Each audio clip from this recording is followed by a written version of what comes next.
Sarah Thomas swam 104.6 miles, no stopping. Yes, you heard that right. That's like swimming across 1,840 football fields or doing the English Channel swim 5 times. On top of her incredible swimming feats, she's a cancer survivor. Sarah has paved the way in ultramarathon swimming and currently holds the world record for the longest unassisted open water swim. And the craziest thing about this, she does it while having a traditional full-time job. While she has crushed some of the longest swims in the world, Sarah's story is anything but linear. Sarah is a lifelong swimmer. She started swimming when she was just 10 years old and ended up walking on to the University of Connecticut swim team in college. And she was a pretty solid distance swimmer. But how did she go from swimming the 1,000 free to swimming 100 miles? It started with a 10K open water race in Colorado's Horsetooth Reservoir. Little did Sarah know that it was the start of something much bigger. In 2010, she completed her first ultra-marathon swim, crossing the 32.8 kilometer Catalina Channel in California in just over 9 hours. In the years that passed, Sarah sought out swims that were longer, colder, and more challenging.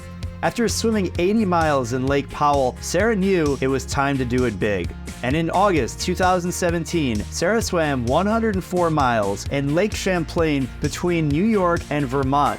This broke the world record for the longest unassisted open water swim and completing the first 100-mile-plus swim in current neutral conditions. The swim took her a whopping 67 hours. Yes, that's almost 3 full days of swimming, and she never touched land or stepped foot on a boat. Oh, and by the way, she wasn't even wearing a wetsuit. For a marathon swim to count, swimmers are only allowed the standard gear, which means a normal swimsuit, cap, goggles, and earplugs. And when you swim for multiple days without stopping, you push forward through sunrises, sunsets, the eerie pitch black of night. Sarah has said that swimming in the middle of the night is tough. And can you blame her? It's cold, dark, it's hard to keep going, but as the sun rises, a new motivation comes to the surface. For this swim and all her long swims, Sarah brought a support crew of 12 people with her. This included paramedics, official swim observers, nutritional support kayakers, other pacing swimmers, and the crew that followed Sarah on 4 motorized boats watched her every stroke of the way.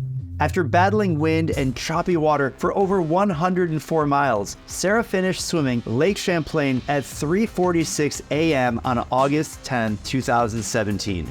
Sure, she broke a world record, but there wasn't a crowd of screaming fans waiting for her to cross the finish line. Sarah slowly walked out of the water, getting her balance back after 3 days of swimming horizontally. After conquering Lake Champlain, Sarah was on top of the world. We are talking about Sarah Thomas. She officially completed a 100-mile swim across Lake Champlain. But just a few months after her record-breaking swim, she got terrible news. She had breast cancer. She was 35 years young. Sarah underwent aggressive chemotherapy and radiation, but through it all, she never gave up on her swimming dreams. Once she knew her treatment was working, she was able to focus on swimming again. She managed to swim 3 or 4 times per week during treatment. Swimming helped Sarah keep her mental health in check during such a difficult time in her life. After finishing her treatment, Sarah had exactly 1 year to get ready for the next challenge, the 4-way English Channel swim. For the record, one English Channel crossing is 21 miles in perfect conditions, and that's more than enough for most swimmers to check the English Channel off their ultimate bucket list. But for Sarah, that wasn't enough. Sarah had done a single crossing of the English Channel in 2012. She knew what to expect. The killer currents, the waves, the cold temperature were sure to make an appearance during this swim, and she knew she could handle it. So in September of 2019, she did the impossible. She swam the English Channel 4 times without stopping. And sure enough, the water conditions pushed her to her limits. Through all the twists and turns of the current, she swam about 81 miles in total. To fuel her body during the swim, she consumed a 90% liquid diet. Every 30 minutes, her support crew would throw her a bottle attached to a rope. They weren't allowed to touch her at all during the swim, or it wouldn't be considered an official crossing. Sarah stopped, grabbed the bottle, drank about 8 ounces of a carbohydrate and electrolyte mix, and around 30 miles in, Sarah started consuming caffeine for additional energy. She went on like this for 54 hours. After more than 2 days in the water, Sarah stumbled onto the beach. Her lips and throat were swollen from the salt water, and it was nearly impossible to stand, but she had done it. After the English Channel 4-way swim, Sarah took a break from that insane record-breaking event. I mean, she still swam 45 kilometers in the Molokai Channel and another 40 kilometers across Monterey Bay in 2021. But for Sarah, that's small potatoes.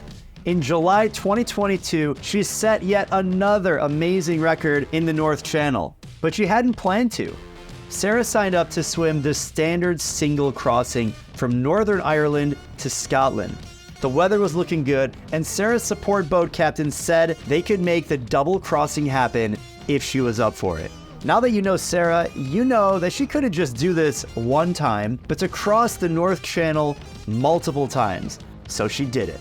Sarah started her swim in Scotland just after 6 p.m.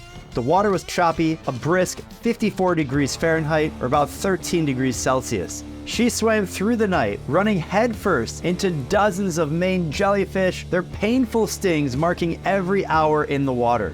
After making it to Northern Ireland in about 10 hours, Sarah wasn't sure if she wanted to continue for a second lap. But she knew she had more in the tank, so she turned around and started swimming back to Scotland. The sun had risen, so she could dodge the worst of the jellyfish, but Sarah was cold, tired, and fighting hard against the current. She was ready to give up, but for some reason, she just couldn't get out of the water. She couldn't say it was time to quit. In the end, Sarah swam 69 kilometers, or 43 miles, in just under 22 hours. She powered through, marking herself in the history books as the first swimmer to cross the North Channel twice in just one swim. Sarah may not be the fastest swimmer in the pool or the lake, but she has what it takes to succeed in ultra-marathon swimming: endurance and mental toughness. Training for long swims comes with lots of time face down in the water. According to Sarah, 98% of her training is done by herself. Yes, this can be isolating, but when you have your eyes set on a goal of completing a swim that no one has ever done, you stick with it. And Sarah has found what works for her. Typically, Sarah's base volume each week is around 60 kilometers. She can get up to 120,000 meters, or 120 kilometers. To fit in all of that swimming, Sarah has to do 2 workouts per day, plus a 10 to 12 hour open water swim on the weekend. And the craziest thing about this, she does it while having a traditional full-time job.